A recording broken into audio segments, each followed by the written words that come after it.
All right, let's get Professor Peter Mathews' Labor Day appearance. Professor, thank you for being here. Good to be here, Dave. All right, we are talking about AB 955. When we interviewed Assemblymember Das Williams, we knew it was going before the Appropriations Committee on Friday. This is the bill that changes what for community college kids? It changes tuition levels up to over $200 per unit from $46 per unit. And that's what's going to be allowed by this bill if it passes both houses and is signed by the governor. All right. Now, I've had serious concerns. He says it's a way to expedite kids getting through community colleges. You know that environment well. You have a lot of people who have followed your representation down there in your academic work in the Long Beach community. What is your take, since you're an academic yourself? Well, my take is that it's not going to expedite. It's actually going to retard or stop the students from having an opportunity to go through, because most of the students in these colleges, the pilot schools, about 15 of them, are in low-income schools with students who have, many of them qualify for Pell Grants. So they're the lower-income students, or BOG waivers, I should say. Mm-hmm. They're the lower-income student schools, and yet they're going to be required to pay $200 a unit or more in the summer session and winter session. It's going to slow them down, Dave. It's not going to accelerate their chances for graduating at all. It does concern me that kids who are trying to mix education with work out of necessity, it seems as if here at the time when we need more capacity in community colleges than ever before, we're seeing this kind of a choke point. Also, some of these vocational type programs, the ones that trade people, the certificated courses, what are those like right now, Professor? Well, 11 of those vocational and tech programs have been cut at Long Beach City College alone. And by the way, funding of $800 million has been cut since 2008 for community colleges. There's 100,000 fewer course offerings and a loss of access to 600,000 students. So we're in dire straits. And what I would suggest to Mr. Das Williams is don't take it out on the students by raising tuitions to $250, $200 a unit. Instead, close some of the unfair loopholes. I remember I heard Williams' interview on Thursday. Yes. He said, why should we wait for funding? Let's give these students access to the classes right away. So it means let's charge them. I say, Mr. Williams, don't charge the student $250 a unit. He or she can't afford it. Why don't you close the unfair corporate loopholes, such, for example, as the offshoring loophole, which is costing us $7 billion a year in corporations taking their money and putting it overseas in companies and countries like the Cayman Islands where there's no taxes. Bring that money back here.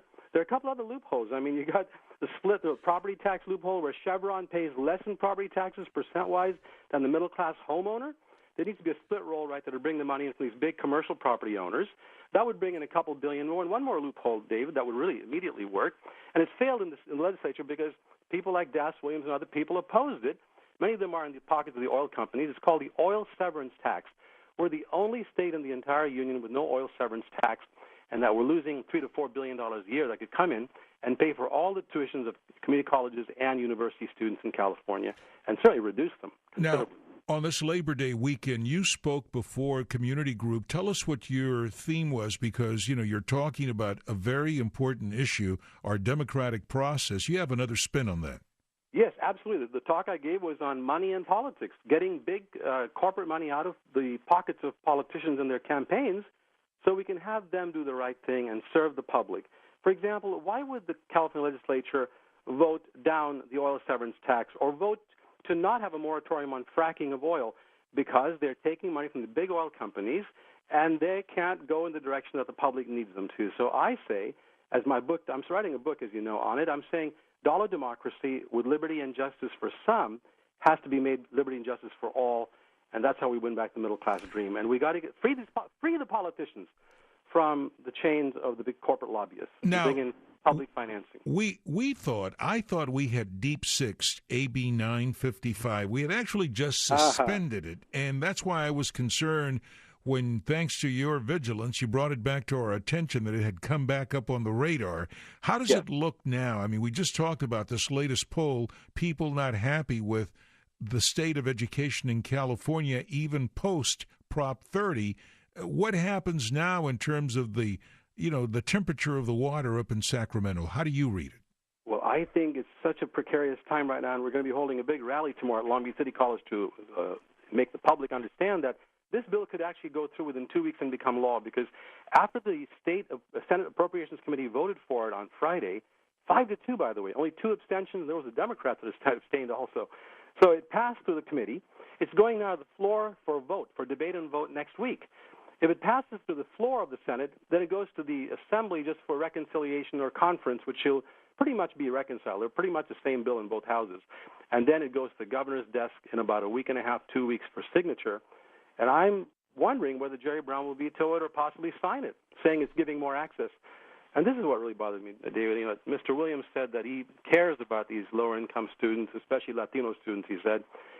And if he did, he would bring the money in from the big corporate businesses that are not paying any taxes at all, instead of asking the students to pay for it. You know, I don't think they have the guts right now to do that. I have to tell you, Professor, because everything I see, it's that, you know, politicians put their finger, you know, up in the air and they see how the wind is blowing, and anything that smacks of going up against some strong special interests, they just don't do. Then they come back and tell stakeholders, they tell constituents that they simply can't get it passed.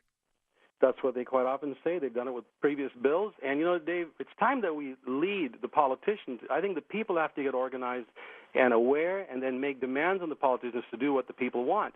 I always say if the people lead, the leaders will follow. That's where we have this grassroots and educational programs like on radio right now, and then grassroots organizing to get people to know about it, starting with tomorrow's protest rally and demonstration to make sure we keep this AB 955 completely buried. Keep it. Let's get it buried forever and bring the money in the right way. So we're having that event tomorrow at Carson and Clark, 4901 East Carson Street, Long Beach City College campus, LAC campus in Long Beach. So people are invited to come out at 2 o'clock in the afternoon to tell their voice. I'll tell you what we're going to do. I'm going to put you back on hold in a moment, and I'll have Vanessa take that info and we'll post it. Final question. You, of course, are very familiar with the Long Beach community. It's been your home. Tell me the mood of the economy for the working people of Long Beach right now, because I think it's a good snapshot of the rest of California. You know, not the 1%ers, but the 99%ers. What are people saying and telling you, for instance, over this Labor Day weekend where you spoke yesterday to a community gathering? Oh, believe me, I've been here for about 20 years, a little over 20 years actually in Long Beach, and we used to have 60,000 jobs at Boeing. And they are gone. There are only like 8,000 or 12,000 jobs at the most left right now. So many, many people here, small businesses have been driven out by some of these big corporate, for example, small coffee shops driven out by Starbucks. And we need to, it's a very desperate situation. People are a little concerned that the future won't be as bright as the past, and we got to change that. So that's what I'm hearing. People saying, will my kids do as well as I did? I was able to buy a home here in Long Beach, and will my children be able to do that?